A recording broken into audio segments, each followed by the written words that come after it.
মেঘলা বাসার দিকে যাচ্ছিল। সামনে পড়লো পাপড়ি। পাপড়িকে দেখে মেঘলা বলল, কি ব্যাপার পাপড়ি, তুই এখন কোথায় যাচ্ছিস? পাপড়ি বলল, আমার বিয়ে ঠিক হয়েছে তো, তাই চাচিদের বাসায় আমাকে আজকে রাতে খেতে বলেছে, ওখানেই ভাত খেতে যাচ্ছি। মেঘলা বলল, তোর বিয়ে হয়ে যাচ্ছে? পাপড়ি বলল, হবে না, বিয়ের বয়স হলে তো বিয়ে হবেই, সবার বিয়ে হবে, কিন্তু তোর বিয়ে হবে না। মেঘলা মনে মনে কষ্ট পেল। এই পাড়ায় মেঘলার বয়সে 2 বছরের ছোটদেরও বিয়ে হয়ে গেছে, কিন্তু মেঘলার ভাই গরিব বলে মেঘলার বিয়ে দিতে পারছে না। মেঘলা বলল, আমার তো বিয়ের ঘর আসে, কিন্তু টাকার অভাবে আমার ভাই আমাকে বিয়ে দিতে পারে না। পাপড়ি বলল, তুই এক কাজ কর, তুই একটা সাদা শাড়ি পরে ফেল, এই জীবনে তো আর বিয়ে হবে না। বলেই পাপড়ি চলে গেল। আর মেঘলা মন খারাপ করে ঘরের উদ্দেশ্যে চলে আসলো। সাদেক আলীর বউ নার্গিস বেগম উঠানে দাঁড়িয়ে সাদেক আলীকে ডাকতে লাগলো, এই কোথায় গেলে তুমি? সাদেক আলী ঘর থেকে বের হয়ে বলল, কি হয়েছে, এমন চেঁচামেচি করছো কেন?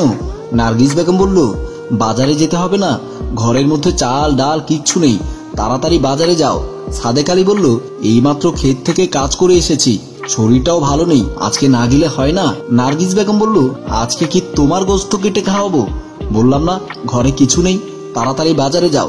বইয়ের ধমক খেয়ে সাদেক আলী বাজারের উদ্দেশ্যে চলে গেল। কাঁদতে কাঁদতে মেঘলা আসলো। নার্গিস বেগম বলল, কি ব্যাপার, তুই আবার কাঁদছিস কেন?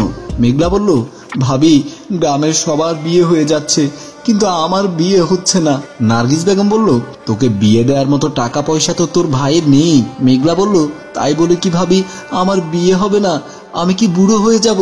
নার্গিস বেগম বলল, তুই যদি আমার কথা শুনিস তাহলে তোর বিয়ের টাকা জোগাড় করার ব্যবস্থা আমি করতে পারবো।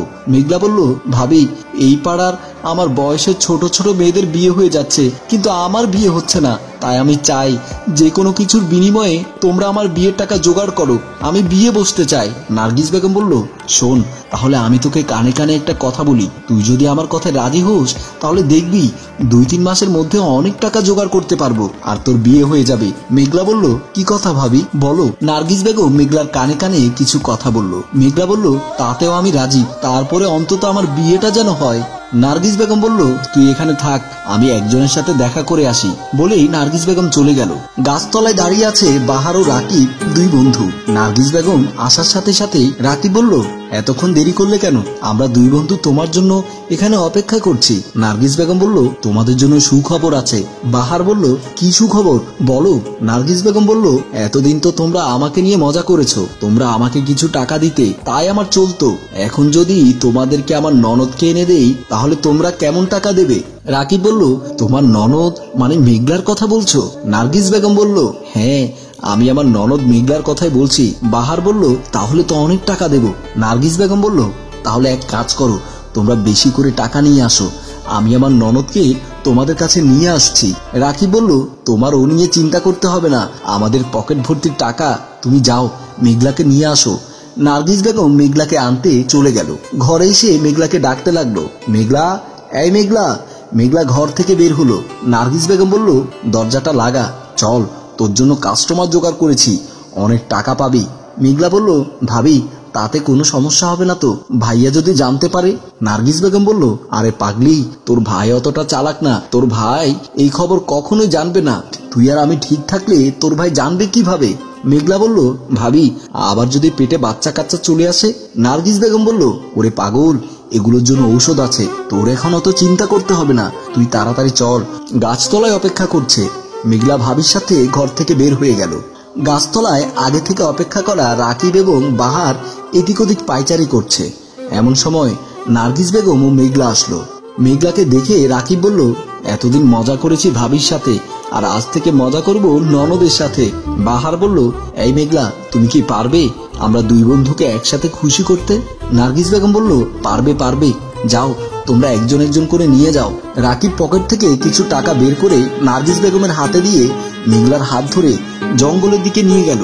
ওই দিনের পর থেকে অনেকদিন ধরে রাকিব ও বাহারের সাথে মেঘলার মেলামেশার ফলে মেঘলা অসুস্থ হয়ে পড়েছে। আজ মেঘলাকে তার বড় ভাই সাদেক আলী ডাক্তারের কাছে নিয়ে যাচ্ছে। সাদেক আলী বলল, শোনো, আমি মেঘলাকে ডাক্তার দেখাতে নিয়ে যাচ্ছি। নার্গিস বেগম বলল, একটু পরে গেলে হতো না, আমার বোনটা অনেকদিন পর বেড়াতে এসেছে। সাদেক আলী বলল, তোমার বোন বেড়াতে আসলে ঘরেই তো আসবে, সমস্যা কি? আমি আমার বোনটাকে ডাক্তার দেখিয়ে তাড়াতাড়ি চলে আসবো। বলেই সাদেক আলী মেঘলাকে নিয়ে ডাক্তারের দোকানের দিকে চলে গেল। নার্গিস বেগমের ছোট বোন রিয়া রাস্তা দিয়ে আসছিল। সামনে পড়লো রাকিব ও বাহার মজুমদার। রাকিব বলল, দোস্ত, এই মালটাকে তো আগে দেখিনি।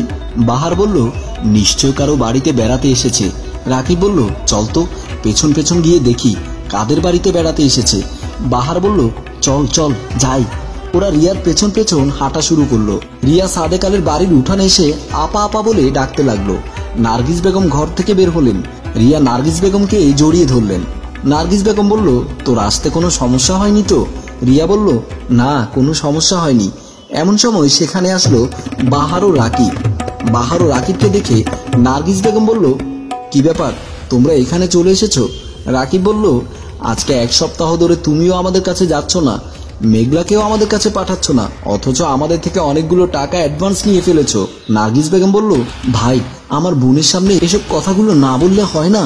বাহার বলল, ওমা, রাত কারবারির আবার লজ্জা শরম আছে দেখছি। নার্গিস বেগম বলল, মেঘলা অসুস্থ, এ কারণে যেতে পারছে না। রিয়া বলল, আপু, ওনারা কি বলছে? নার্গিস বেগম বলল, ওসব তুই বুঝবি না, তুই ঘরের ভেতর যা। রিয়া ঘরের ভেতর চলে গেল। রাকিব বলল, তোমার বোনটা তো সুন্দর আছে, তোমাকে আরো কিছু টাকা বাড়িয়ে দেব, তোমার বোনের সাথে আমাদের একটু সময় কাটানোর ব্যবস্থা করে দাও। নার্গিস বেগম বলল, মুখ সামনে কথা বল, ও আমার বোন। বাহার মজুমদার বলল, তোমার স্বামীর বোনকে আমাদের কাছে পাঠালে আর তোমার বোনকে আগলে রাখবে? তা হবে না। রাকিব, চল, আমরা দুজন মিলে আজকে ওর বোনের সাথে সময় কাটাবো। বলেই দুজনেই ঘরের ভেতর ঢুকে ভেতর থেকে দরজা লাগিয়ে দিল। নার্গিস বেগম বলল, এই দরজা খোল, খোল বলছি, ভালো হবে না বলছি, দরজা খোল। সাদেক আলী মেঘলাকে ডাক্তার দেখিয়ে যখন ঘরের উঠোনে আসলো, তখন দেখলো নার্গিস বেগম উঠোনে বসে বসে কান্না করছে। এমন সময় রাকিব ও বাহার মজুমদার ঘরের ভেতর থেকে কাপড় চোপড় ঠিক করতে করতে বের হয়ে চলে গেল। সাদেক আলী অবাক হয়ে তাকিয়ে রইল। আর ভেতর থেকে এলোমেলো অবস্থায় রিয়া কাঁদতে কাঁদতে বের হয়ে আসলো। নার্গিস বেগম রিয়াকে জড়িয়ে ধরে কাঁদতে কাঁদতে বলল, আমার পাপের শাস্তি আমি পেয়ে গেছি বোন, তুই আমাকে ক্ষমা করে দিস। হ্যালো ভিউয়ার্স, আমাদের এই গল্পটি মানুষকে সংশোধন করার উদ্দেশ্যে, ভুল ত্রুটি ক্ষমা সুন্দর দৃষ্টিতে দেখবেন। আর গল্পটি যদি আপনাদের ভালো লেগে থাকে তাহলে লাইক, কমেন্ট, শেয়ার করে সবাইকে দেখার সুযোগ করে দেবেন। ধন্যবাদ।